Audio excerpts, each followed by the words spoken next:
Greetings, I'm Professor K, and in this short video presentation we're going to see how we go about creating a reverse lookup zone inside of our DNS management console for Windows Server 2019.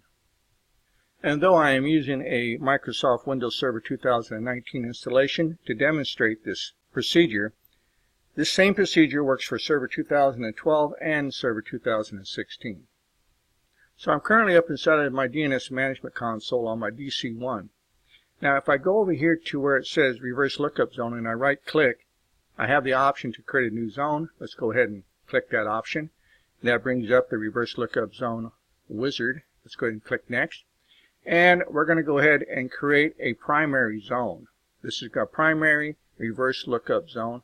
Let's go ahead and click next. And we're going to do this to all servers running domain controllers in the domain, us.cyberoffense.com. And we're going to say next. And we're going to create an IP4 reverse lookup zone. Click next. And now we type in the IP address of our network. That's all you have to type in is the first 3 octets. Go ahead and click next. On this next screen we're going to allow both non-secure and secure dynamic updates. We're going to click next. And we'll click finish.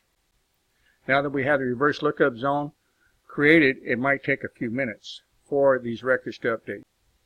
And now the records are starting to come in, and as we allow the DNS server to refresh over time, all those records that are configured to have pointer records will eventually show up inside of your reverse lookup zone.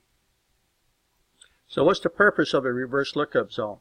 Well, with our forward lookup zone we can resolve the name of the device to its IP address. With the reverse lookup zone you can resolve the IP address to the name of the device. That's why it's called a reverse lookup. And so that's going to conclude this short video presentation on how we go about creating a reverse lookup zone up inside of our DNS management console for Windows Server 2019.